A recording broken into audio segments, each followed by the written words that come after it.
We still do 7 NUFC Matters show a week for free. But if you want to help support NUFC Matters, then there are a few ways of doing it. Hit the like button on each live broadcast and video. This helps the channel grow. Hit the subscribe button and select the all notifications bell so you don't miss a single show. If you want to help us financially, then you can join the channel using this button with the membership starting at $1.99 a month. Or you can drop us a donation in the chat using a super sticker. We're also looking for sponsors. If you'd like your brand advertised on the flyers for the show and featured during the ad break, then email John at nufcmatters.com to arrange today.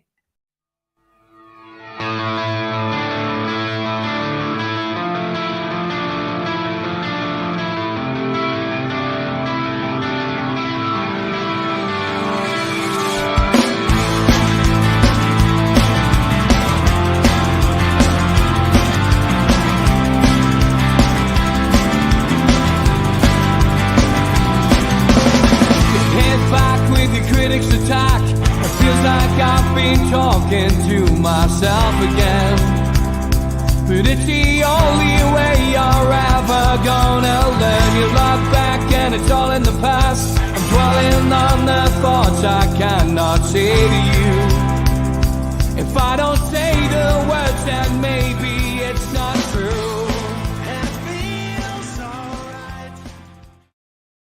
Good evening, welcome along to NUFC Matters with me, Steve Wraith. Sunday night, 6 o'clock means the professionals. Good evening to Stu and to Mitch. Evening, Steve. Good to see you, lads, and commiserations to the Lionesses. Put on a fantastic show throughout the World Cup, but fell at the final hurdle. Came up against a Spanish team who really were the better team on the day, and they give it their all, give it the best shot, but unfortunately for them, came away with runners-up medals. Fair play, though, to them for getting to the final. I'm sure they'll be back before we know it. And I'll be keeping an eye on the Premier League game that's ongoing at the moment. West Ham against Chelsea, 66 minutes played. The Hammers winning 2-1 at the moment. Wow, just shows you money doesn't buy you success, doesn't it? Okay, let's start with Manchester City 1, Newcastle 0, and a meltdown, as predicted, I guess, by us guys on here many times, by people who really, should just keep their mouth shut after the match. Newcastle coming up against, Mitch, the treble winners. And boy, did they remind us before the game that they'd won the treble with a flag display, all trophies on display as well. And rightly so. It was their first home game since they did that. Fair play to them for doing it. But I wouldn't say we were a million miles away from them. Aguero's just been sent off for West Ham. I would say that we were a few years away due to the fact that we haven't been able to spend as much money, and the club is still very much in transition. But I was pleased with what I saw, especially in the second half. First half, Man City were the better team. Second half, I think after the team talk, after the rearrangement on the pitch with the substitutions, I thought Newcastle did well. We didn't come away with a hiding, but that shouldn't be the benchmark anymore. I thought we were a lot closer to Man City than we were last season. What do you think, Mitch? I have calmed down a bit from last night. I can understand the frustration to an extent. Yep. As I tell you now, there's teams will go to the Etihad and play better than we did last night, and they'll come away with a thumping. Mm-hmm. That is the difference. And I mean, if you look at the way our backline handled Haaland, I thought that was one of the highlights of the evening for me. But it did feel a bit like one of these long-awaited boxing matches that you get, where it eventually turns into a little bit of a cuddling match, and they don't really lay much of a glove on each other, and it sort of disappoints. And I can understand the frustration. I think Stu and I bounced a few things around during the game, and like I say, I've had time on the flight back across the Dubai to have a ponder on everything from last night, and I can understand the frustration of 2 or 3 players as well, for sure, because I think there's some people just weren't at the level, and I don't think that performance was at the level that I think Eddie Howe would be happy with. I think we've got a lot more in the tank and a lot more to deliver And on another night with another performance, I think it could be a very different result. But you're right. Well, measure shouldn't be, well, at least we didn't get a Hayden. But I do think we should have worn the keeper's gloves a bit more, and we should have been a bit more closer to them. Yeah, I mean, Isak basically was isolated throughout that game in the first half. He didn't really get an opportunity, on goal. Couldn't even create anything himself. And I think that was the disappointing thing in the first half. I think the second half, Newcastle were more creative. They certainly, looked a more creative team with Barnes on the pitch. I mean, Gordon again, I think had a great, a great half in the sense of work rate, tackling back, defensively looked great. But he didn't. He's not the kind of person who could, break open, the Man City back four. And I think that was the disappointing thing. We'll come to Bruno in a minute. I can see a lot of people chatting about that. I just want to get Stu's overall reaction to the game. It's similar to Mitch's, as he said there. We watched it together, and to me, it's the hope that kills you. But that's supporting Newcastle all over, isn't it? I think we went there yesterday. There was genuine belief that we could get a positive result.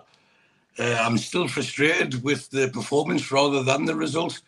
Getting beat off the best club team in the world 1-0 isn't really embarrassing, is it? But for me, too many people were below par. And rather than single out people, which is unfair, it's easier to say everyone in midfield and everyone up front underperformed. And the thing that, as Mitchell vouched for, that kept annoying me was the press or the lack of it. And it's one of those, if one doesn't do it, it doesn't work. And Man City just played straight through it. And they aren't up to speed yet. And their catalyst, De Bruyne, wasn't playing. And they've got a new defender in. And, they were feeling their way around. And it does frustrate to the point where I think, especially in the first half, we showed them too much respect. We set off them. And as I said there, the press being a big part of how we play, the fact that we didn't do it effectively, it was like, oh, it's Man City, but what if we're Newcastle and we should be going to these anywhere and play with no fear and have the confidence? But that's all the negative out the way. If I start looking at the positives, we're one goal better off than we were last season when we went there. The game against Man City, which is going to be the hardest on the calendar, it's away to Man City. It's out the way now. Shaw, after his ritual of needing treatment within 20 minutes, I thought he was outstanding yesterday. And I thought Botman was imperious. He was by far our man of the match. And if we're looking for positives, I don't think our midfield can be as ineffective going forward as they were last night. And then we've got Liverpool next week. It's a perfect game to bounce back and show it was just a blip. But in a way, it's clipped a few wings, and it probably gives us a dose of reality because, after last week beating Villa, we're going to win the league, we're going to do this. So it gives us a bit of perspective, and it shows that we are unbeatable, which in a way is a good thing. And it allows us to settle down and say, right, and for Eddie Howe, it'd be easy. Look, if you work hard, you do what you're meant to do, show the energy, have belief in yourself, have belief in your colleagues, we get the results. I think yesterday, especially the first half, that was pretty telling that wasn't the case. And yes, at half time, you must have said a few words and they come out a little bit better. But I think it was only one shot on target all game. And for a team like Newcastle, that isn't good. But Man City didn't have that many either. So it was, as Mitch referred to, it was one of those boxing matches that let you down. For me, it's out the way, and we can now look forward to what will be a huge season for us. And if we're disappointed getting beat 1-0 off Man City, then we've come on leaps and bounds in the last few years. A lot of people turning on Bruno, people in the chat saying it's all because of, certain in the nose saying that Bruno's got his head turned. He's off to bloody Barcelona next year. Some people continuing in the same vein of he's got an injury. He was playing with an injury last season, blah, blah, blah. Honest to God, it just seems crazy that we would even think that of Bruno. And anybody who's watched the second episode of the Amazon documentary will have seen how committed Bruno and his family are, not only to the club, but to the North East. They bought into it. They've got no intention of going anywhere at the moment. You can say money will talk, but this is a project at the minute, and Newcastle are looking to build. They're not looking to get rid of their best players. And if you look at the statistics, okay, Bruno didn't score last night. Bruno didn't create an assist last night, but Bruno's work rate and his overall contribution to the game was one of the best in the midfield, if not one of the best on the pitch. I've got to agree with Stu as well, that I thought, my tweet last night after the game focused more on Botman and Shaw, because I thought both of them had outstanding games. I mean, Haaland must have been sick as a chip coming off the pitch. The only 2 games at the Etihad where he's failed to score were both against Botman. It says a lot for the kid, and he's only young. Botman's only going to get better. I still saw people going in on Bruno, and Almiron is now becoming a bit of a scapegoat. I know Mark Byers is in the chat. I saw a few of his tweets. He clearly feels that it's time to rest Almiron. I can understand people getting frustrated and saying, people aren't worth the shirt and there's others to come in. That's why we've got a big squad. I think, there was me and a couple of others did the match day live last night because we weren't at the game. And I think it was only me and Darren who could see the game, but we both said the same. Probably should have taken Almiron off at half time last night. I would have swapped Gordon over, I think, like Darren would have, and brought Barnes on the left and had Gordon on the right. See, just try something a bit different, especially in that game. But it's gone now. We'll move on. But yeah, what do you reckon of the criticism of Bruno, Mitch? Because there's a lot of that flying around at the moment on social media. You pretty much summed up the conversation between me and Stu last night at half time. Oh, and we haven't even spoken, so there we go. We're all on the same page. With regards to Bruno and ITKs, I think I had my say about that at the end of the Amigos on Friday night. And I stand by that. I don't know why people do it. Look, I've been accused of things like that in my time. And whenever I have something that I can talk about, one, I'll double check that I can, and two, I'll double check that I can actually talk about it. And if everybody's cool with that, that's fine. Let's put it out there.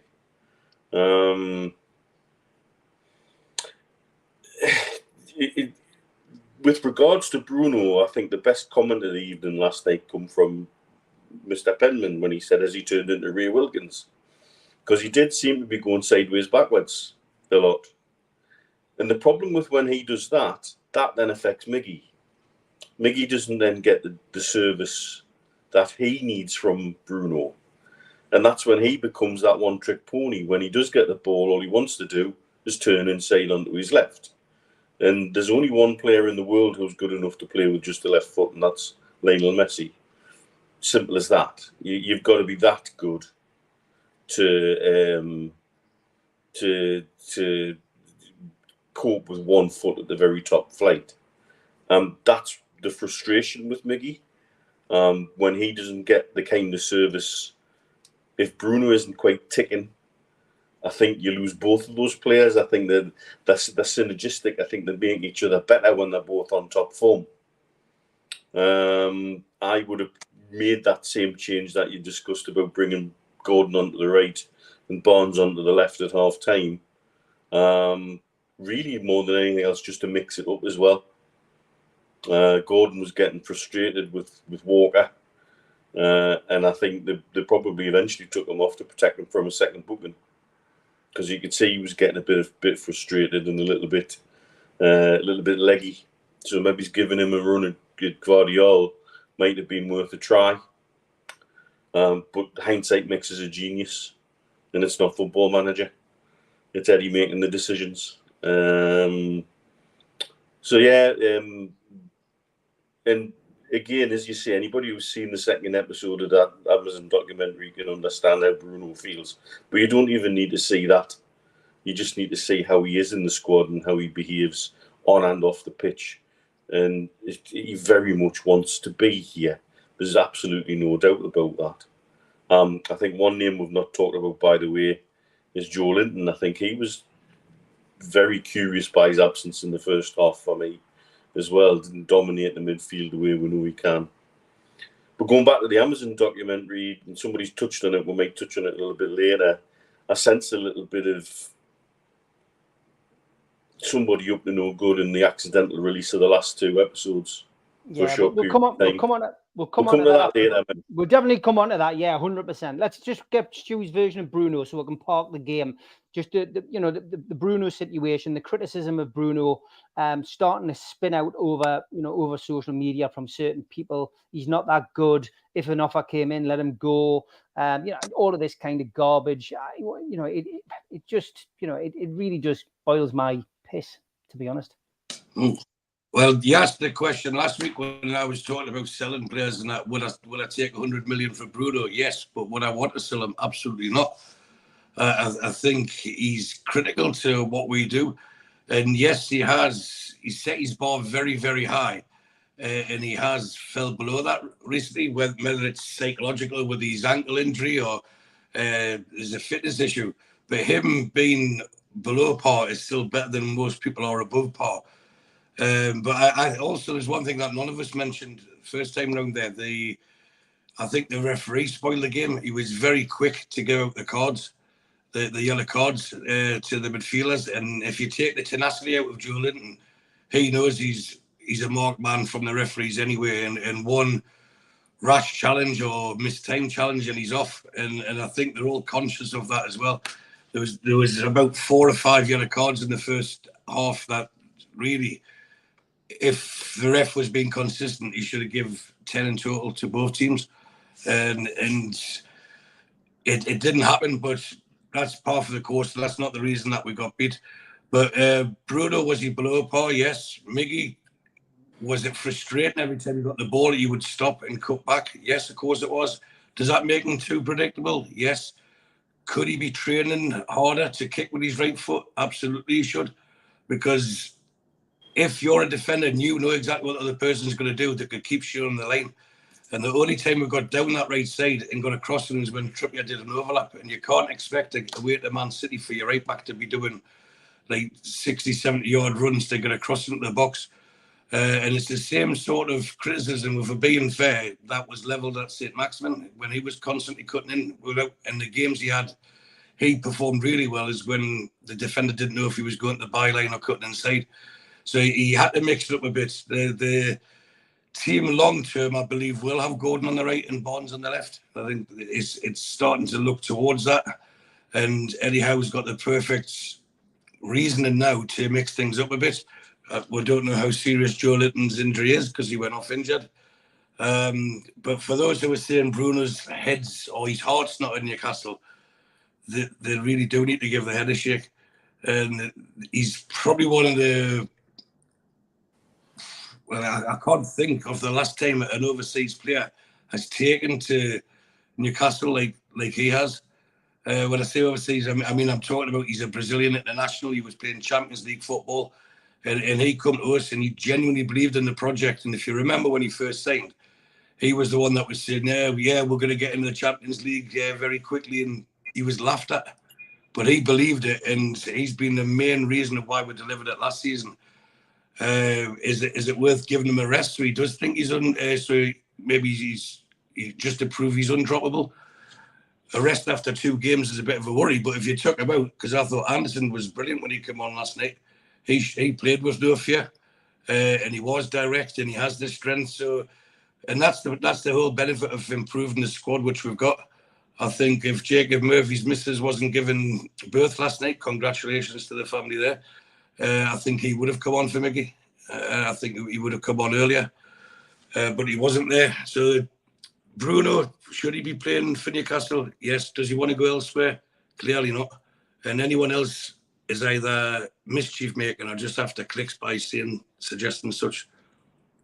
Yeah, I would agree. And let's give credit where credit's due to Phil Foden, who was absolutely outstanding. And the biggest compliment you can pay Phil Foden last night, and I said it on the show last night, is that they didn't miss De Bruyne, because he was absolutely outstanding. 7 clear-cut chances he created.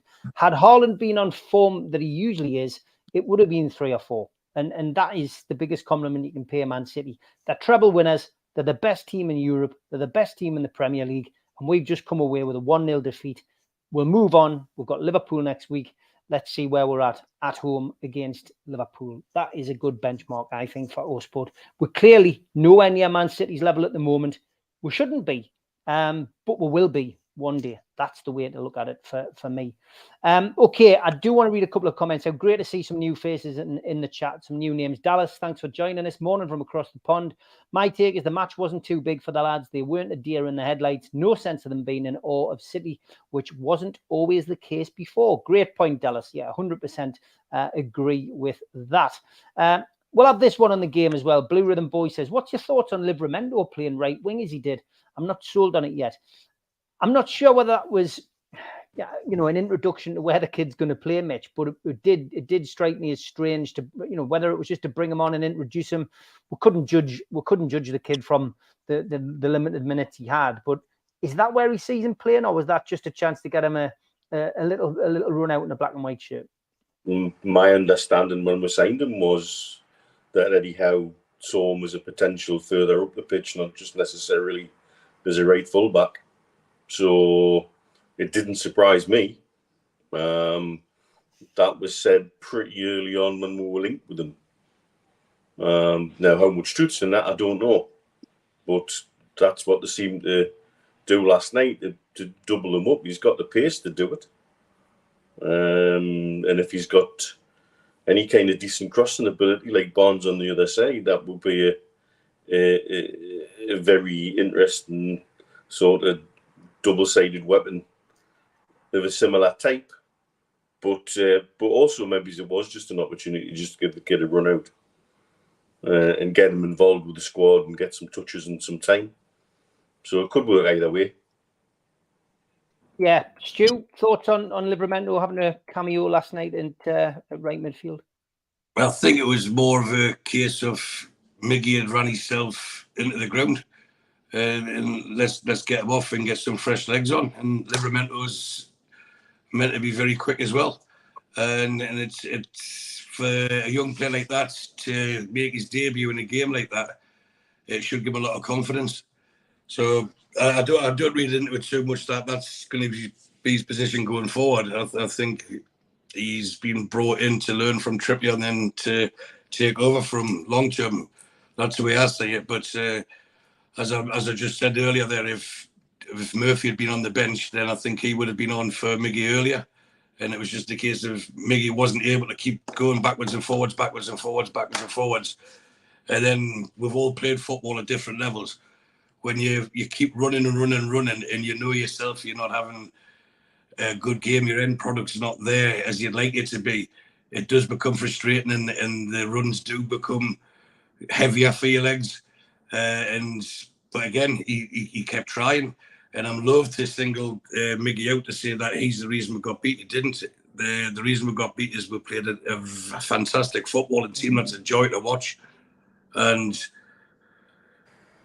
as I said at the top of the show, our midfield and forward line weren't at the races, strangely, and that's it. So I think with Livramento, I don't think he was brought on to say, right, he's going to be right wing going forward. I think it was just because Miggy needed to be replaced at that stage, probably earlier than it. He should have been off earlier due to his ineffectiveness, but at the same time, Eddie Howe knows what he's doing far better than we do. Mark Byers says Anderson's got to be pushing for a start. Mark, I think he should have started against Villa. I've got to be honest. He had a great pre-season, but ultimately we won the game 5-1. Eddie Howe's the manager. He knows what he's doing, but I just felt it was harsh on the kid after having such a great pre-season. But he's certainly pushing. All Anderson can do is every opportunity he gets in that team is come on and do what he did yesterday. And he'll do that. He'll play his way into the team, and then it's going to be difficult dropping him. But interesting stuff. Okay, we're going to move on from the game now. Drop Almiron, says Spenny. Good evening, Spenny. Lots of questions and lots of stuff coming in about the Adidas deal. We're all going to come to that, so don't worry. We will be touching on that, and the show is an hour and a half. Just want to finish up on the Man City game with a ticketing situation. And, of course, Tom was down there. Sounds like ticketing has been shambolic. No problems myself. The two lads immediately before me were both rejected and had to go to the ticket office right beside the turnstiles.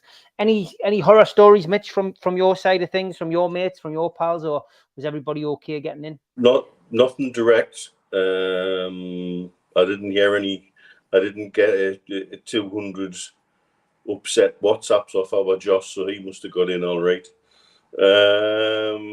But there obviously has been some issues. I've seen it on Twitter. I've seen it on my feed.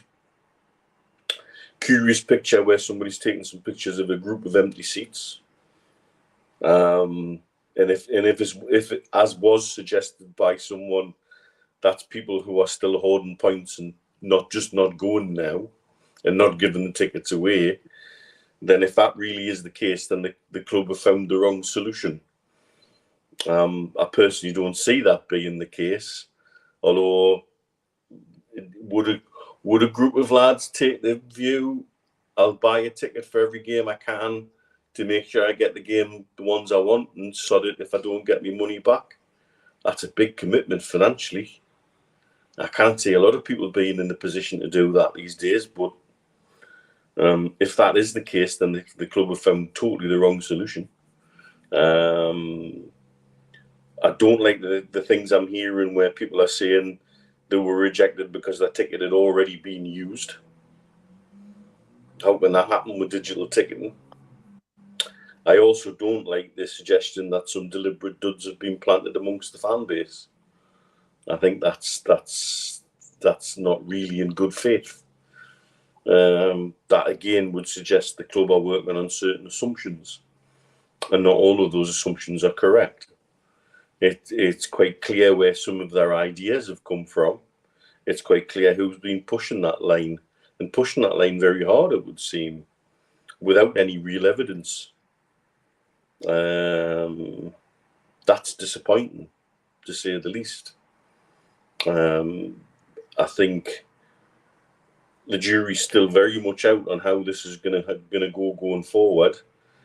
I still don't like the idea of an upset, frustrated set of our fans being sent around to effectively the home end of any ground, on the basis that they may or may not get in.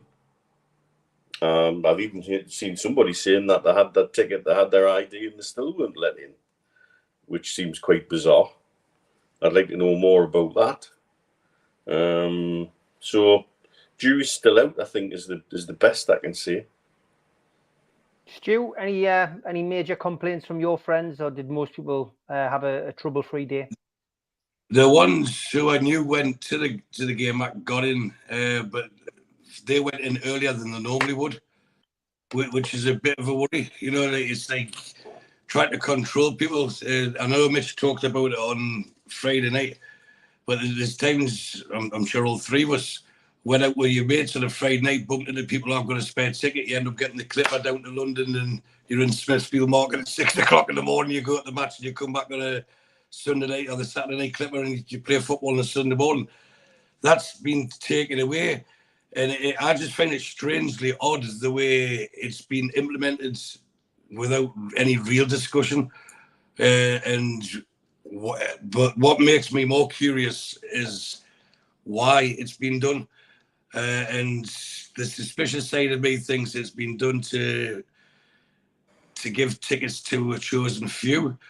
Now, whether that be minority groups, whether that be players, families, or staff members, or, you know, I think it's the transparency that frustrates people, and no one likes getting taken for granted. And I know I said last week, Newcastle's away support is renowned for being fantastic, even through the relegation seasons, the promotion seasons. Away games have always been loud. Not always sold out, but always been loud. And it was the same faces that you would see the majority of the time.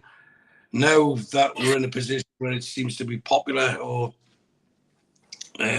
fashionable to go to games and away games, people maybe are trying to climb a few rungs up the ladder. And if people are getting their season tickets or their rights, loyalty points, which are, to me, that's their right to get the tickets first.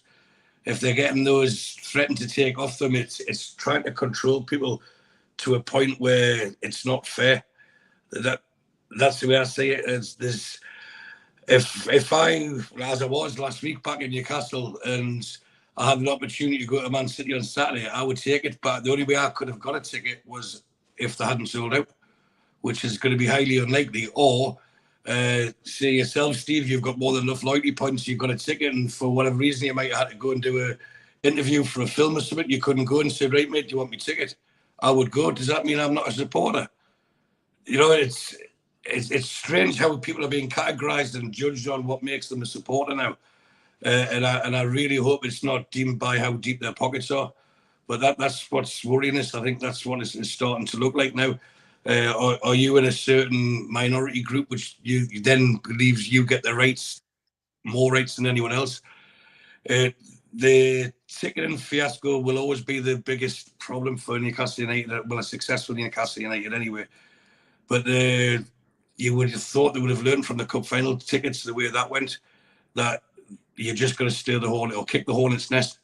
And I think a lot of this has been done unnecessarily. And I know when we watched it yesterday on TV here, we watched the Liverpool game, then we watched the Man United Tottenham game after it perfectly. And then as soon as the Newcastle game on, it went off, so we had to watch it in Arabic. So you were more focused on the crowd. And you can imagine fans turning up, hearing that their mates not got in, hearing or seeing people getting refused, which they know have got genuine tickets. And that caused frustration in the fan base, where normally Newcastle United is proper United away from home.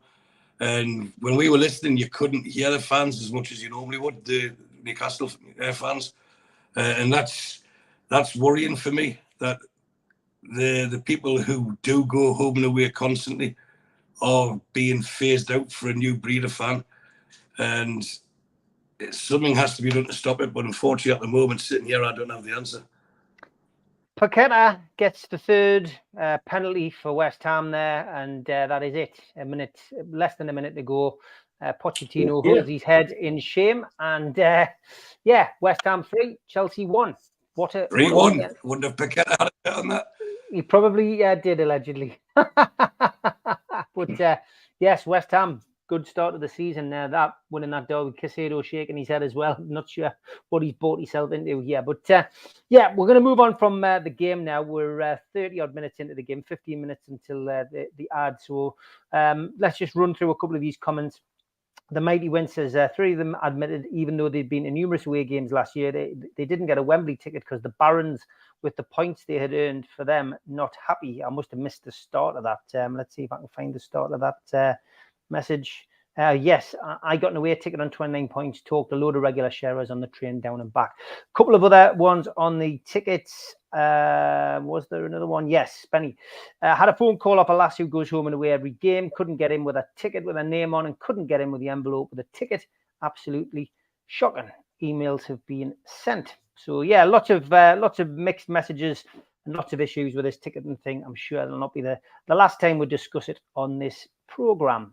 All right, let's get into the big talking point other than the match over the weekend, which is this. Kevin Smith says, afternoon all, are we all happy with the Adidas sponsorship? Mark Slavin says, thoughts on the accidental leak of our Adidas deal? Could it scupper our plans to cry financial fair play with any deals before the window closes?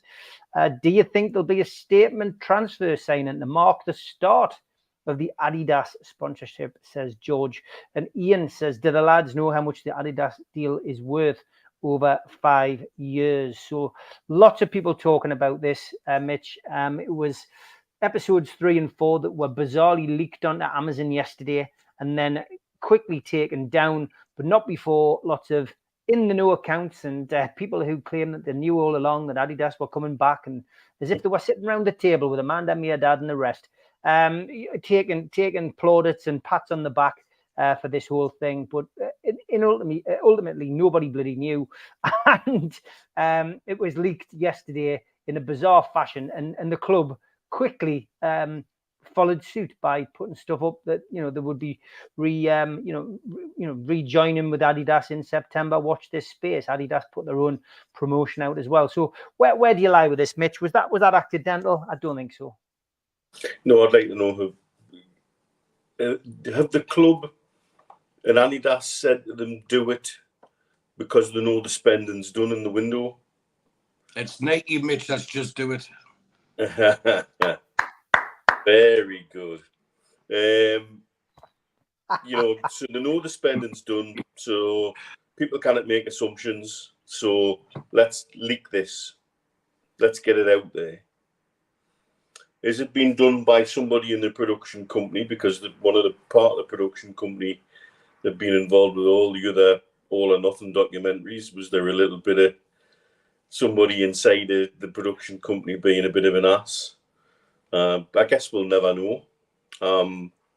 Curious time to announce it. It explains Silverstone's word salad interview the other week when he praised everybody. Every sportswear manufacturer was brilliant and fantastic. And so that was all said on the back of knowing what they'd wrapped up. How is this transition going to work? Are they expecting I don't know if there's been a case where somebody's changed shirt manufacturers mid-season, or do we say, right, we've got what we've got to the end of next season, and that would explain why Castoria's stock and they can't be asked to restock very quickly because they know they're on their way out. They've already got their money.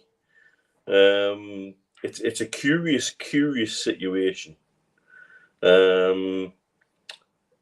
There is a suggestion they're going to be involved with stadium name and rights as well. And that would be another way to bump the amount of money paid and how that works, because that's pretty much how Arsenal get quite a lot out of Emirates, because of the multiple things that they sponsor, along with the stadium name and rights. And could there be a statement signing that carries on with it? And you know what? I'd never even thought about that. Adidas have got a lot of athletes, and they've got a lot of people in football who are signed up as Adidas players. And that it would keep a lot of people very, very happy, particularly on the Saudi side of things, if there was a statement signing on the back of it. But I get the feeling that would have been leaked by now as well. So I think going forward, the only thing I would ask them is please don't give us some shite designs like some of the stuff you've come out with for Arsenal this season and Juventus over the last few years. Keep it simple and interact with people if you're thinking about doing something radical. Yeah, don't have anybody who's been involved in the ticketing, for example, at Newcastle, to help design the shirts. Maybe would be a good start. Otherwise, God knows what we'll end up with. Yeah, I've got to be honest. There's a romanticism, Stu, about Adidas and Newcastle, but they've also created some absolute stinkers for us. And I've seen a few people sharing them on Twitter. But all in all, I think having Adidas back involved in whatever capacity is good for one thing, and that's good for the money that they're going to put in. Well, absolutely generate money. The deal will be a big one. And I know you mentioned there the romanticism. I said, discussed it last night with Mitch, and I said, I prefer the ASICS strips to the Adidas ones. I don't think they've got many wrong ASICS. I think all of them are quality if you look back. The designs, do you mean? Because I've got to be honest. I mean, that black and white one, that very first one when we went back in the Premier League, the replica shirt just clicked within the first day of having it. It was clicked. No, the design's not the standard of it. The design of it.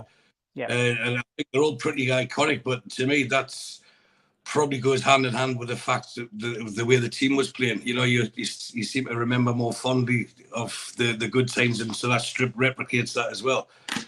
Again, I don't think it was leaked on purpose. I think it was a mess up for the reasons that we've said on this show for the last 3 months.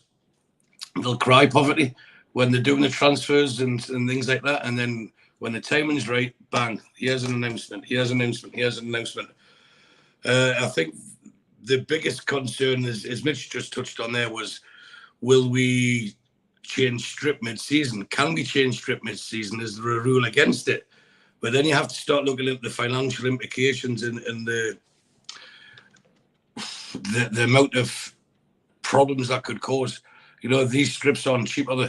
And imagine you've got people who've had them for birthdays, for Christmases, it's a one-off, and then say, oh, by the way, that's null and void now. They're quite rightly demand a refund. So I think it's just a case of going forward, Adidas will sponsor us. There's still gaps on the shirts. They could even take over the training ground, the training shirts. They could have an Adidas Centre of Excellence as the training ground. There's loads of ideas that can be thrown about to generate more money quickly. And I think the words that Shearer said was hundreds of millions. Well, 200 million is hundreds of millions. So I don't think anyone hasn't been mentioned what the actual figure is, but it's going to be the biggest one we've been involved in, but rightly so, because we do sell a lot of football shirts. And as the club grows and the brand grows worldwide, we'll sell more. So it makes sense that the bigger firms wanted to get on board and get into Newcastle. And it was just about waiting for this Castori deal to break through, to break down.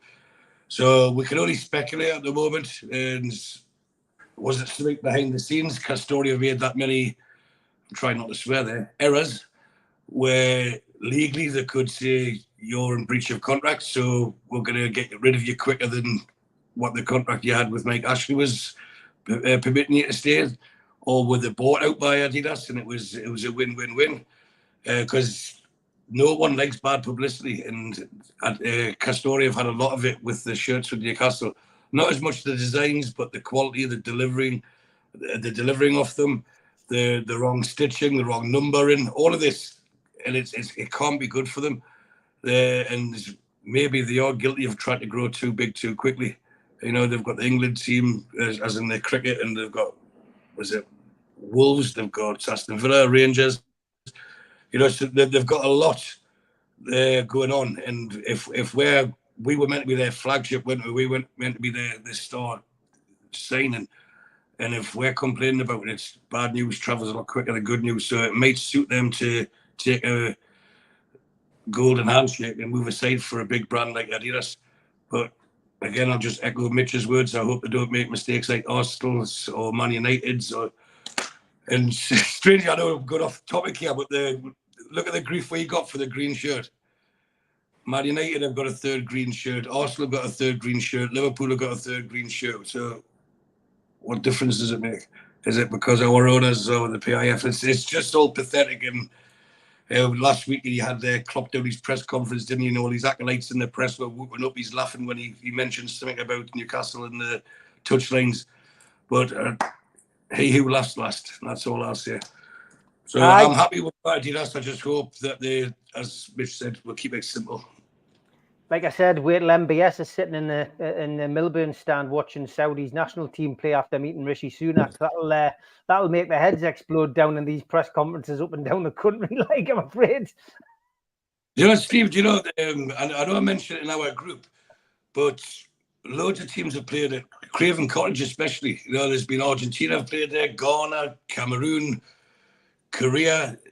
So if Saudi want to come and play in the UK, why is that a problem? Now, if they're going to play in the UK, it makes perfect sense to play at Newcastle.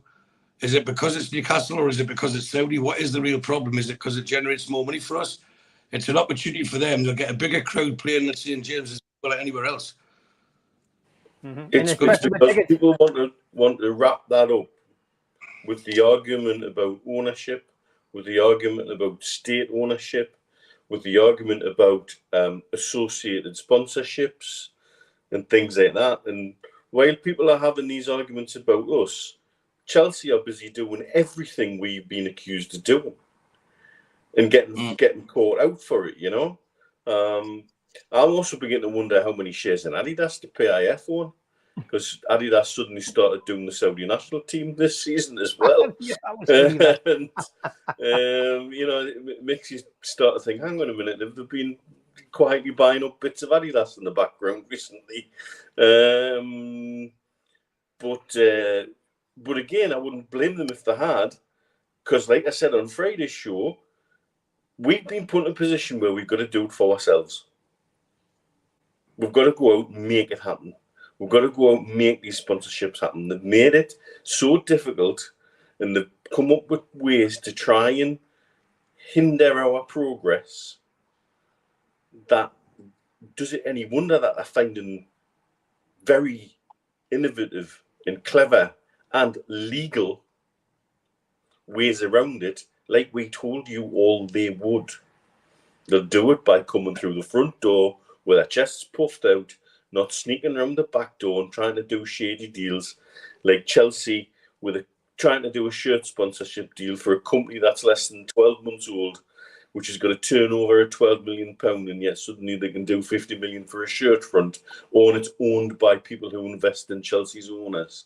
You know, and that's all being caught sneaky, and yet here we are just going about doing our business. Yeah, Mitch, I know that I don't talk about politics much, but it really riled me this week when you see people.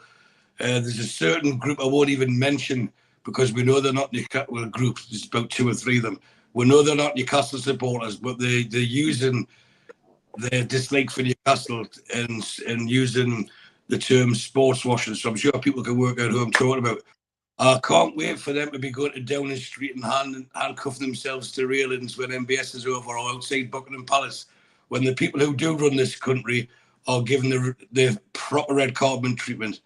You know, go down there and make your protest. Go and glue yourself on the road there. And I guarantee that there'll be new laws brought in to stop these Just Stop Oil protesters, because they won't just be able to sit and block traffic now. Sorry, it's a new law. We can nick you. Get off. You know, they just keep away from St. James. We're there to play football. We're generating money with our hands tied behind our back, with the laws that they rush through, the changes in the laws they rush through to stop Newcastle growing as quick as they want. And as you've said there about Chelsea, but we'll do what we want anyway, and I'm sure we'll get off with it. We'll find a way around it.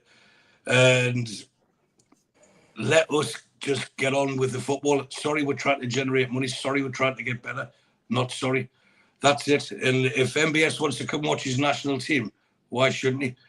Now, if did the Prime Minister not go and watch England play in the last World Cup? I think he did, didn't he? So what's the problem? They shouldn't mix sport and politics. And if they want to have a complaint about oil or human rights, go down to London and kick off then. And I guarantee you they won't, because they don't get anywhere near the publicity.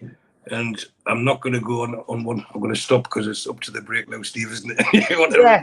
And I watch that clock now, so you two can go off and do what you do. Okay, here we go. Here's the ads. A big thanks to all our sponsors, Skips and Bins. You can find them at skipsandbins.com or telephone 0800 25 45 25 3. Email inquiries at skipsandbins.com. Website skipsandbins.com. Easy contract free and pay-as-you-go waste collection. Big thanks to Mr. Vicky's Sauces Handmade in Cumbria. You can order them from their website, mrvickies.co.uk, or by telephoning 01768 210 102. A big thanks also to New Workwear. You can find them at newworkwear.com. They're an agile and dedicated workwear provider. Welcome back as well to United Travel.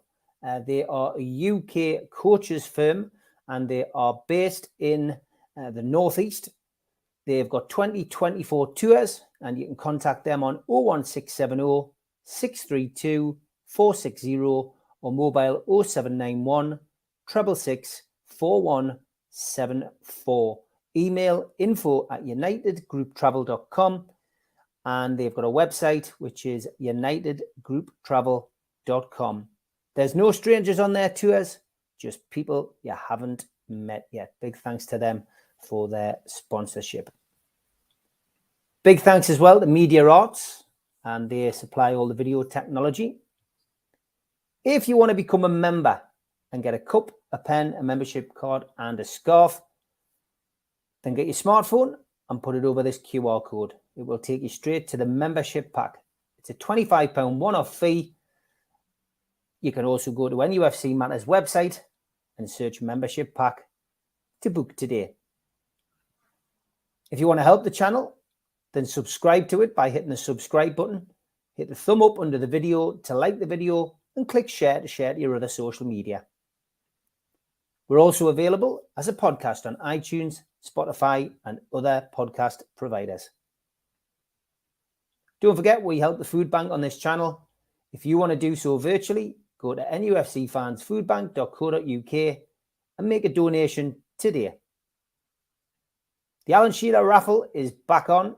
150 tickets, £1 a ticket. Win a limited edition signed Alan Shearer ball. Enter today at nufcmatters.com. Just a tweet from Paul. He says, must be gutting for Eddie Howe not being on Twitter these days. He says, because he's missing out on so much advice from blokes who've been there and done it on the PlayStation, which is a good point. And Stephen Moore says, question for tonight's show, do we have a sell-on clause with Meat Row? And also, why can't you buy a programme inside the ground? I don't know whether we've got a sell-on clause on Meat Row. I doubt it. Meat Row departed, I think, before the takeover. So that would have been the old regime. And if there's a sell-on clause, it probably goes into Mike Ashley's bank account. As for programmes inside the ground, I've never known programmes be on sale. Of course, the corporate areas, if you've got a package for one of the rooms, such as the barracks, etc., you get a token which you take to the guy who's got the programmes, and you get a programme inside there. But programmes traditionally have always been on sale outside the ground. The programme sellers are, paid by the club. So I've never known them be on sale in the ground, unless somebody can tell me any different. We used to get a free one on the way into Bar 1892. Right, and that was one of the first things Ashley took away. Yeah. That was one of the first things that stopped when Ashley took over. Right, okay. The free programme in 1892 disappeared. I've never known them being for sale inside the ground either. Didn't hear you there, Stu. Say that again. Sorry, when they used to go into the players' lounge, you used to get the programmes for free there. And then when Ashley took over, that got stopped, and you just got printed team sheets. And you'll remember that, Steve, because I've seen you in there a few times. And the change, it was just a printed team sheet. That was it. The free programmes were taken away. Yeah, I remember that. Yeah, I do. Yeah, but never really seen programs, as I say, on sale inside the ground. So yeah, we'll endeavour to find out whether there's a sell-on clause for Mitrovic, but I just don't think so. T-Tank says, I'll just say this, but for the Liverpool home game, there are websites selling Liverpool home game tickets. I've informed Newcastle United Supporters Club, and they have said they have informed the club. Again, that's naughty if that is the case. Ian Brownlee says, do we start Hall at left back against Liverpool? This was another topic that we were going to bring up tonight anyway, of course, the acquisition of Chelsea's full back coming into the club, and Eddie Howe more or less confirming that that's going to be our last bit of business, unless there's an injury to a player. Which may force his hand into trying to bring somebody else in to go into the first part of the season. I can't see that happening. That's not the way that Eddie Howe would do things, I don't think. Dan Burn had a decent game again yesterday. I thought at times, he looked just as good as he did last season. So I don't see the clamour for dropping Dan Burn. Stu, do you want to go first on this one so I don't steal your thunder? No, I think Dan Burn's an honest professional. But I also think he's targeted, and he's seen as the weak link in the back line. In my opinion, I think going forward, it's a position that we could improve on to make us more of a serious threat at the top end of the table. And this isn't me being bitter about Tierney not signing, because I had a lot of DMs and WhatsApp messages and everything else saying, are you upset about signing Hall? Of course I'm not upset about signing Hall. My thought on it is Hall in, what they're doing, they've bought potential. And it's a player that Eddie Howe likes and feels that he could work with. He's at an age he can mould him the way he wants. So if you take all that on board, that shows that someone like Eddie Howe is committed to us long-term as well. He sees this as a long-term thing.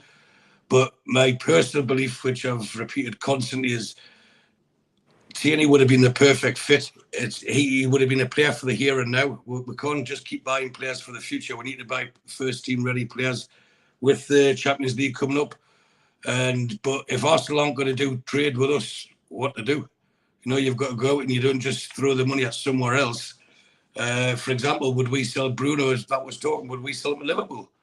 why would we help someone seen as our rival? So it does show that we've come a long way, where Arsenal didn't want to deal with us for a player that we did want. And I know for a fact that he was very keen to come to us.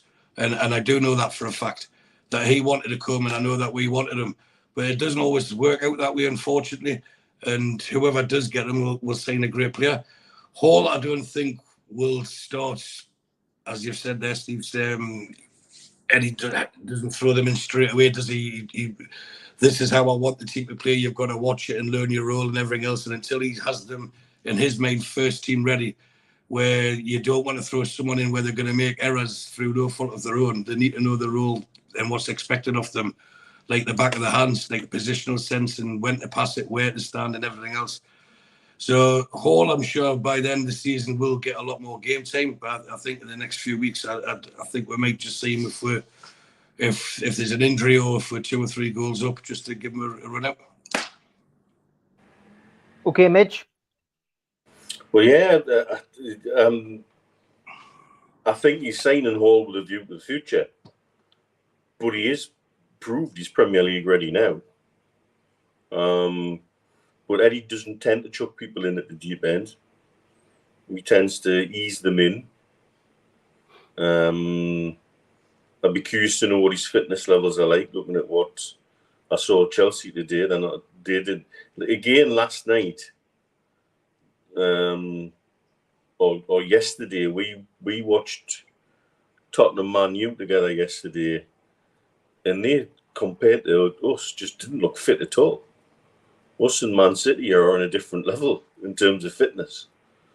And so, and what I saw Chelsea today, they don't look like they're on the same level as well. However, the old adage is if you're good enough, you're old enough. And if Eddie thinks he's the right person to slot into the left full back, then on you go.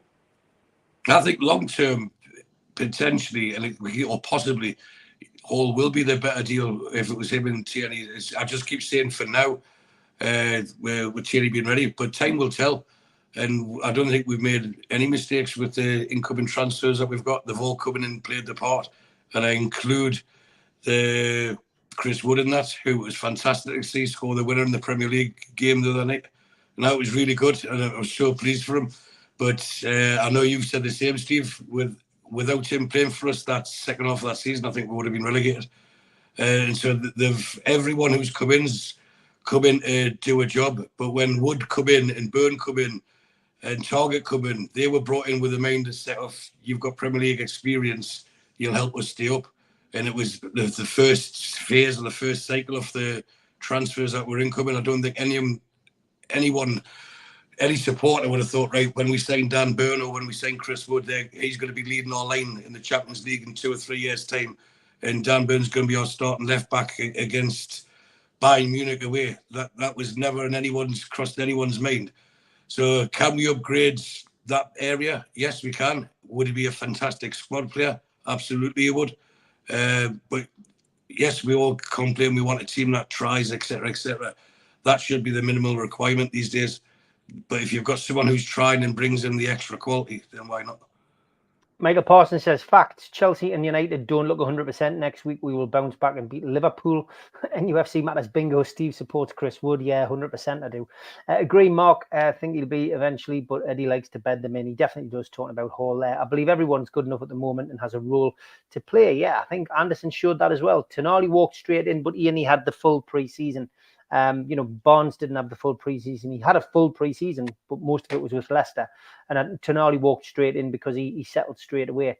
Just for waiting for Mitch to be interrupted so someone can offer him a drink, says Blue Rhythm Boy. Okay, Barry takes us on a different journey. Do you think the meeting of Amanda and the players in the restaurant in episode 2 of the documentary was done for the cameras? I'd love to think the atmosphere is like that, but that was put on. Interesting. I mean, I don't know whether you guys have had time to watch any of it. I've watched episodes 1 and 2. I wasn't lucky enough to see 3 or 4 yesterday. But some of it does look contrived and staged. Some of it looks very, very natural. Some of it looks as you would expect when a camera is thrust into people's faces who aren't comfortable having cameras put in their face at the place of work. Looks awkward. But yeah, I've got to be honest. I've enjoyed it in parts. Some of it I've cringed at. And getting to your point, Barry, I think that's put on. I can't imagine Amanda and Mia Dad walking in there and calling everybody angel and doing all of that day in, day out in the training ground. I just don't see that happening. I would be very surprised if they spend that much time at the training ground. Yeah, they will be at the training ground at some point, but I don't know. Some of it will be staged. Some of it won't be. I find some of the supporters on it. Some of them I know. Some of them I don't know. Some of them I've just seen at the match. It's an interesting selection of people who guide through, copying Geordie's here, Geordie's there. Really, that we are the Geordies. Sorry, that Zara did. Very similar to that. But overall, so far, so good. Obviously, the only disappointing thing for me is that I think the football side of it, it feels rushed. By episode 1, we're in the Carabao Cup final, so I expected it to be dragged out. And I know there's only 4 episodes. I just expected it to be dragged out a bit more. I cringe a bit at some of the stuff there's a lot of focus on the business side, and I cringe at some of that. But all in all, some of it will be genuine, some of it will be put on for the cameras. I guess you ask yourself, when anyone does a reality program like this, is it supposed to be natural? Can anybody be natural in that position? I've waffled on a bit because I don't think the lads have had much time to watch it, if at all. But Mitch, thoughts on this program? I haven't seen Amanda in Riyadh with the cameras there. Yes, you did, of course. Yeah, she definitely does manipulate where the cameras are pointed. Oh well, I will go then. There's 100% about that, because a lot of what we did filming there was her pulling cameramen over. She did it with me and Mr. Hasty. Mm-hmm. Whether that's in the doc or not, I don't know. But it'll be edited out transitionally. Probably. And so... No, but Mitch, sorry to interrupt you, but what I will add, when we were sitting in that room in Riyadh, when Amanda first seen you and Steve, it was genuine. The reaction was she didn't know you were there. It was genuinely happiness and surprise. She pointed at you. And once all the talking and everything had finished, and she made a beeline for you. Yes, she did make sure her camera was pointing at you. But I think I haven't seen it, so I can plead the fifth on it. I haven't seen any of them. As I said last week, I was wanting to watch all 4 together, which I should be able to do at some stage this week now. But regarding Amanda playing to the cameras, fair play to her. You know what I mean? She should be doing. So if some of it, I don't think it looks scripted, but it'll look unnatural, I think, more than say scripted. But she is the person that calls people darling and petal and things like that. Very much true, yeah. You know, that's a persona. So that might come across as, like, for us, rugged Geordies. Oh, that's not real, but that's how she is. You know, she is touchy-feely and a buzzing personality. So I can imagine her going around the dining hall or whatever it's called in the training ground and speaking like that, but emphasising it more with cameras on her. But I don't think that would be happening every day because she's not there every day. Yeah. So yeah, it's how we look at it. Yes, was it staged? Of course it was staged. But is that how she is naturally? You see her at the end of the pitch. On the pitch at the end of the games when they're at the end of the seasons and stuff. She's there kissing the players and hugging them, but she's aware the cameras are on her. But I'd rather her be doing it than Fat Mike Ashley wobbling around saying in Penfold and Tour saying, "Oh, we'll try better next season, I promise." Yeah, I find it fascinating though as well. They've pulled out all the connections they can. You know, using Anna Castle and things like that. That's got to remember the Saudi ambassador's married to one of the nieces of the Duke of Northumberland, and so there's loads of connections there that are being squeezed. You know, and all the royals in the region use Sheikh Mohammed's shooting lodge in Northumberland as well, and they come in and out. It's why I believe MBS has already been to a game incognito. But that might be me just putting 2 and 2 together and making 632. But I'll say here. yeah, Like he's been in St. James.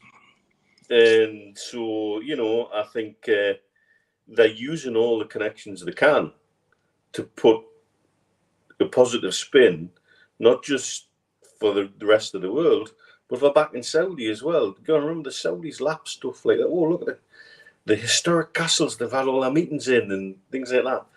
In this region, they lap stuff like that up. I think it's fantastic. Strangely, Mitch, I was having a conversation with someone today. He's just recently moved to Bahrain, so he's an expat, but he's working in Saudi, but lived in Bahrain. And he was talking about his time when he was in America. And as soon as you speak to someone in America, and if my guys are watching, you vouch for this, you meet someone, they hear your accent. Oh, where are you from? London. And if you say, no, it's Newcastle, it's near Scotland, they believe everyone in Scotland lives in castles and everyone in England lives in London. So when they say things like what you suggested there, that's on the documentary, it is playing for the cameras. That bit is playing for the cameras, but it also shows what a beautiful area Northumberland is. And why shouldn't we be doing it as a bit of a tourist board? If I'm sitting in Saudi Arabia thinking, should I start supporting Newcastle United? Because that's what happens whether people like it or not. I support Chelsea at the moment. Should I change to Manchester to Newcastle United because the PIF own them? Look, they're getting better. This could be worth supporting. They watch a documentary like that and think, wow, I wouldn't mind going. I could take a family holiday here. It benefits the region as a whole. But for us, we can look at it and think, yeah, that's staged. That's not right. That looks really false. But what it is a advert for the region, isn't it? And if that brings more money in and it creates more money for the club, then you can see why it's been done. But I have to say, I've said that without watching any of it. Yeah, Kevin in IT at Amazon will be getting his P45 tomorrow, says Tim. Yeah, I mean, look, it is what it is. We'll see how episodes 3 and 4 pan out. It's going to be interesting to see, what happens with this and whether there's a second documentary. Eddie Howe certainly didn't seem keen for a second one to come out. But it's good PR for the club. It's another earner for the club, which helps financial fair play. So from our perspective, again, it's going in the right direction. Eddie Howe talking about Lewis Hall being the last one in. Is it a red herring, that, Mitch? Do you think we might still go for some player? Do you think there could be another bit of business in the offing? I thought, if you'd asked me that about an hour ago, I would have just said, yeah, we're done.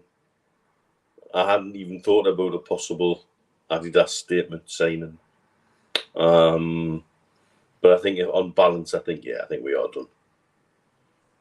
Stu, still holding out hopes? Yeah. Said the same last year, didn't we? And we end up signing Isaac. So I'd say never say never.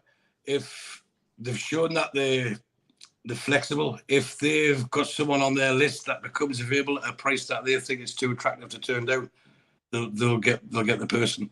But I think now that Hall's in, I'd say most bases are covered. And is it the best window we've ever had? I can't think of many that have been better in the history of the club. I know we're in a world now where everyone wants more and they want it immediately.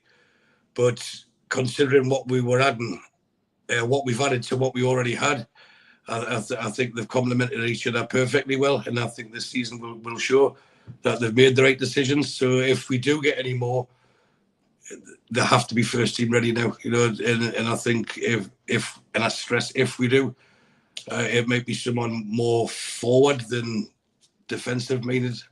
That's just my opinion. No chance of Tierney coming in now, Stu. I think that's I wouldn't have thought so. No, not now. You don't pay 30 million for a left back and then buy another left back a week later, do you, for the same price? We've just talked about it. Tierney wanted to come, and I know that, and you both know how I know that. He was more than willing to come to Newcastle. He was keen on the idea. And I think it's been mentioned by most of the reputable press and some not so reputable press of Newcastle's link with Tierney at least for the last 2 windows anyway. So there's no smoke without fire. It was definitely someone that was on the club's radar. But the same thing will be said about Madison. It needs a willing buyer, a willing seller, and a willing player. And Chibok 3 doesn't give you the deal unless you're Meatloaf and you make millions from one song. You know, so you need all three things to work for a transfer to go through. It didn't. Wish him luck. We move on, and let's hope Hall becomes the best left back we've ever had. We all had our hearts in our mouth when Shaw went down yesterday. I mean, you know, We laughed. Well, it does happen, but it does. But you know, that's the one position you think maybe, you know, the could if there is an injury to Botman or Shaw, you're going to be in a bit of a situation. I know Dan Burn plays centre half, but then you have that old two left footers situation. You know, could raise its head.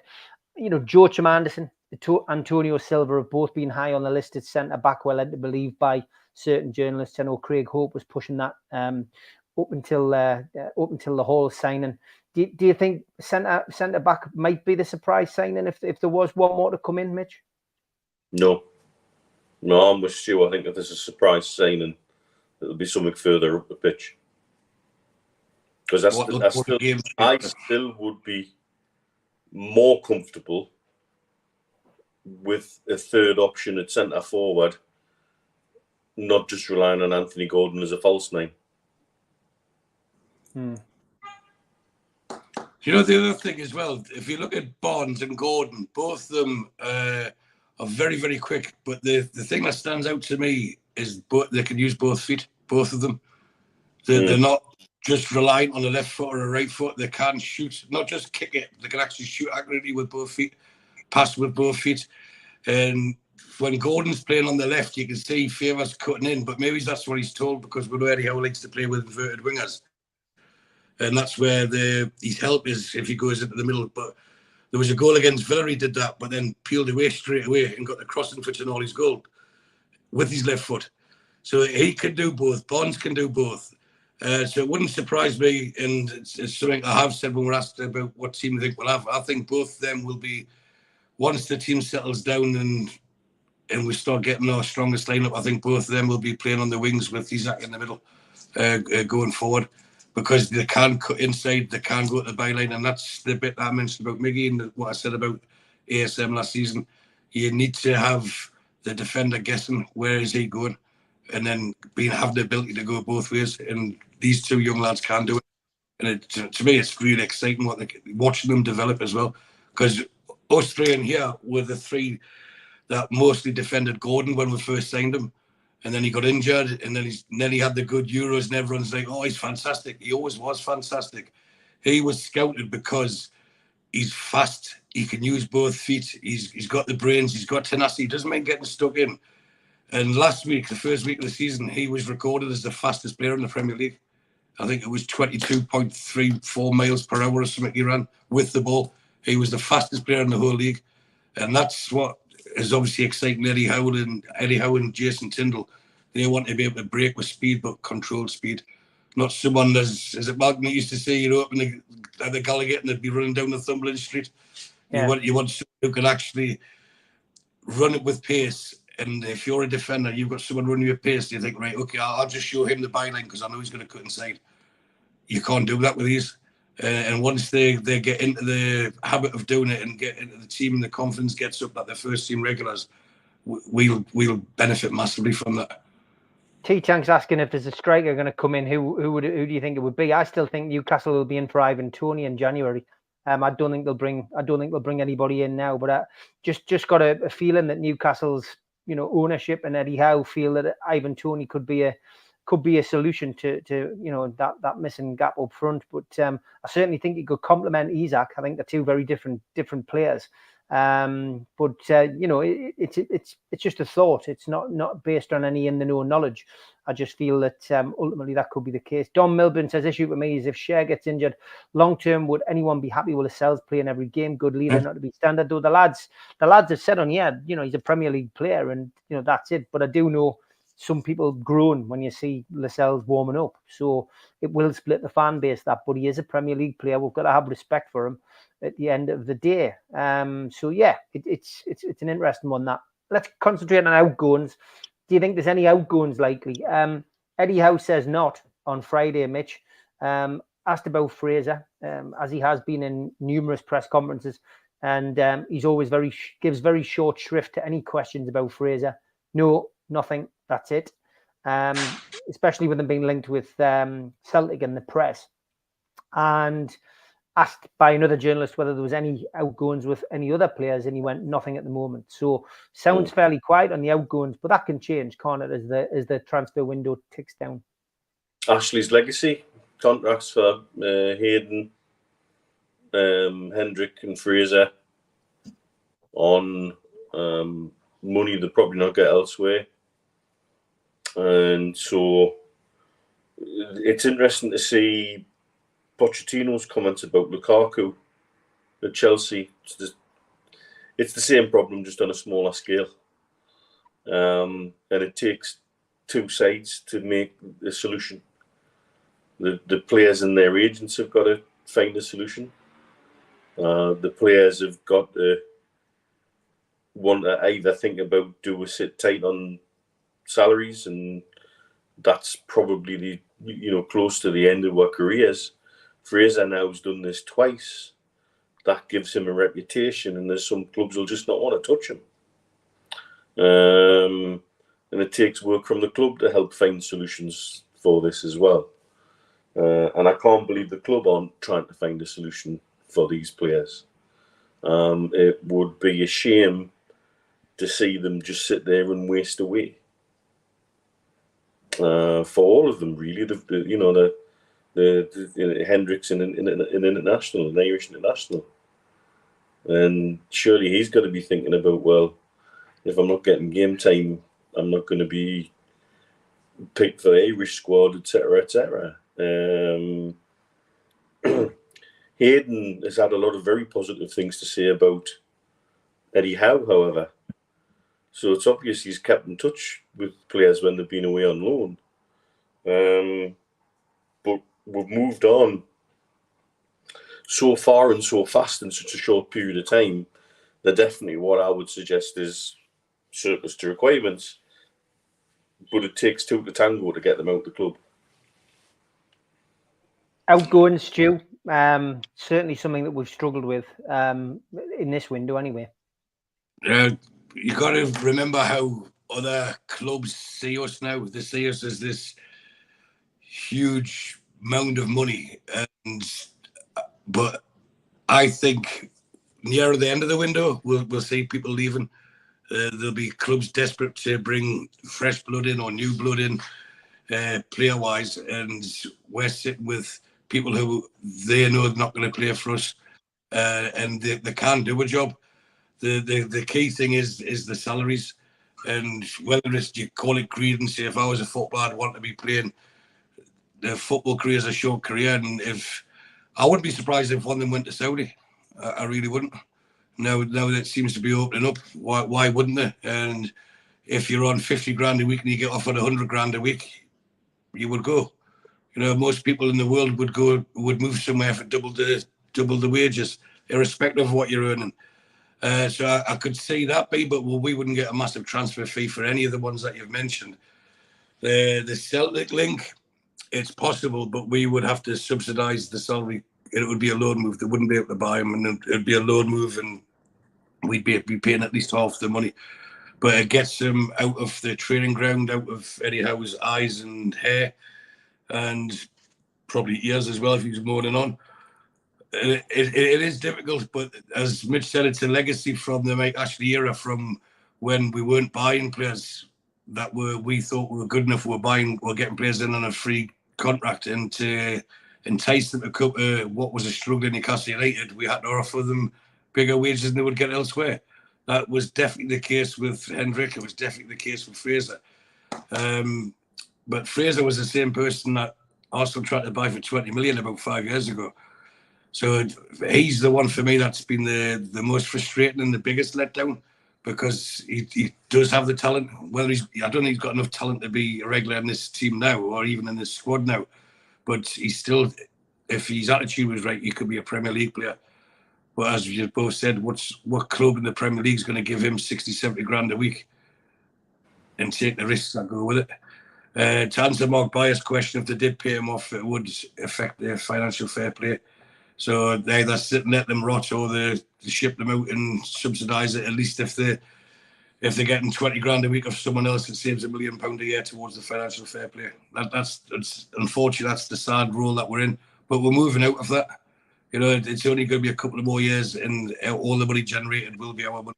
It's not going on players we don't want it to go to. It'll be on everyone that we've got signed. You've also got to factor in the absolute financial abomination that is the Championship, where a lot of these players would be probably going to look to go on loan. The Championship is a financial basket case. There's clubs already in trouble. Reading are already in trouble, already being docked a point for late payment of wages. They've only played 3 games, and they've been docked a point, and they had another 3 suspended, which they might as well just take off, because it will happen again this season. That's how much of a basket case Reading are. At one point last season, 8 of the top 10 clubs, including the 2 that finished 1 and 2, were under transfer embargoes because of financial irregularities of one form or another. And so it isn't just a case of saying to some of these clubs, "Oh, we'll pay half their wages," because some of these clubs don't have the money to pay half their wages. Yeah, we've also got to. And so it doesn't matter to us whether they sit and rot in the reserves or go out on loan. We still end up paying the majority of the wages. I'm saying there, we've got a duty of care for them, because irrespective of who the owners were, when we signed them, they were deemed good enough to be part of our team. And just because the club itself and the team itself has progressed massively, you know, we can't just discard people like that. It's, you know, we have to be doing the right thing, and we should be doing the right thing. So if the right thing is, right, we give you when I say we, I mean the club, because whoever owns the club is the club. We as a club give you a 4-year contract, a 5-year contract. That was thought or deemed to be the best thing at that time. And if they have to sit there for 2 or 3 years and pay that money out, they knew that before they bought the club. They had the data room inspection. They would have known everything that was going in, everything that was going out, and still decided to take this club on. So we need to move away from blaming Hendrick or blaming Fraser or not so much Hayden because he's a nice guy. You know, it doesn't work like that. They're on contracts that we've give them, and it's up to us to first of all ensure that they still get the salary. And the duty of care bit comes into if they know they're not getting the game, and I'm sure they have sat down with them and said, "Look, what do you really want?" And as a club, if we have to write off some money to save money, then maybe that's the best way forward. But the 3 of them are top-end Championship, bottom-end Premiership players at best, and irrespective of how they've behaved for us, they're not good enough for us now. But that doesn't mean we should just throw them, because that makes us no better than some of the other teams that we've criticised in the past. So if it slows us down or progression down by doing the right thing, then I'm happy to be slow. But it won't, because we're getting new sponsors in anyway. Well, we'll get rid of them one way or the other, but it'll be done the right way. And that's everything that we've said, Mitch, since before any takeover happened. It will be done the right way. So if Fraser's to go to Celtic, I know I've said many times it'll be for to help him try and get back into the Scotland setup with the Euros coming up next season. But I honestly believe it'll be heavily subsidised by us as a club. And wherever Hendrick goes, he was our only signing. He was the Vernon Anita, wasn't he? He was our only signing that season. And there was 4 pages pullouts in the Chronicle and everything, wasn't it? That's how big a club we were at that time. We shouldn't forget that. He came to us. He scored. Do you see him score, Steve? He scored against West Ham. He scored against Wolves. And he is an international player. So I think we need to give them a bit more respect than just chastise them to say that they're being greedy. They're not. They're doing what they're entitled to do, and that's get their wages. You know, if you being a dentist, Mitch, if you had no work on and you were still getting your salary, would you say, "I'm going to go to that dentist there so I can work," or but I'm going to get less money? but I want to work. You'd sit and take your money, wouldn't you? Absolutely. You've got a contract. Yeah, and that's what these footballers are doing, and I hope it gets sorted out for their sake. And I'm sure there's a lot of work on behind the scenes with. It'll be more Shola and Dan Ashworth rather than Eddie Howe. You know, he said these are the people I want to work with. You sort that out, but I do hope they do get moved on. And for the sake of droning on, near the end of the window, there'll be teams like Everton that will need players in and haven't been able to buy players and say, right, we can take him off you if you want, and there'll be deals thrashed out. A couple of points in the chat. If you let Richie and Dummett go, you need to replace them. They are our insurance for injuries, etc. You need the likes of them for early domestic cup games. They'll move on eventually. They are really good pros. Spenny says 2 elite players a season now. That's the plan. We've got back up in places now. Blue Rhythm Boy says last night's game was a reality check. We're still a work in progress despite coming so far so soon. But let's enjoy the ride as we progress. And Mark Bayer says Hayden is a great pro as well. So let's do the right thing by the people like him. Barry Hogan says, like Stu says, Fraser's issue is his attitude, yet in a normal job, that would be a potential grounds for dismissal. And Phil Hook says, in regards to club finances, it's not just the Championship. There are a number of Premier League clubs feeling the pinch, most notable of which is currently Wolves, which is true. No news on other sponsors at the moment, but I'm sure we will find that is something that develops after the 1st of September. And Blue Rhythm Boy says, would the panel take a draw now versus Liverpool? I wouldn't, as we can beat them, in my opinion. I've got a feeling it's going to be a draw. I'll not give you my prediction yet, but I do feel it's going to be a draw at the weekend. I think we start the season with a win, a defeat, and a draw. That's what I feel at this moment in time. I haven't watched the first 2 games. Would you take a draw against Liverpool, or do you think we could beat them, Mitch? We've got the potential to beat them. Yeah. We've got the potential to beat them. We shouldn't be frightened or too respectful of anyone. And also, I'd really like to shove one up that daft German idiot that's their manager. Yeah. Going to be a lot of motivational speeches probably pinned on the wall from Klopp's. Just a video montage of all the stupid things he said over the last couple of months and years, in fact, since the takeover went through. Stu, you feel that Newcastle can win this game? Obviously, we've got more shows to come this week, but just early doors. I don't think I need to make a score prediction. I think that's the easiest one of the day for anyone who watches the shows. But I honestly think we'll tear them a new one.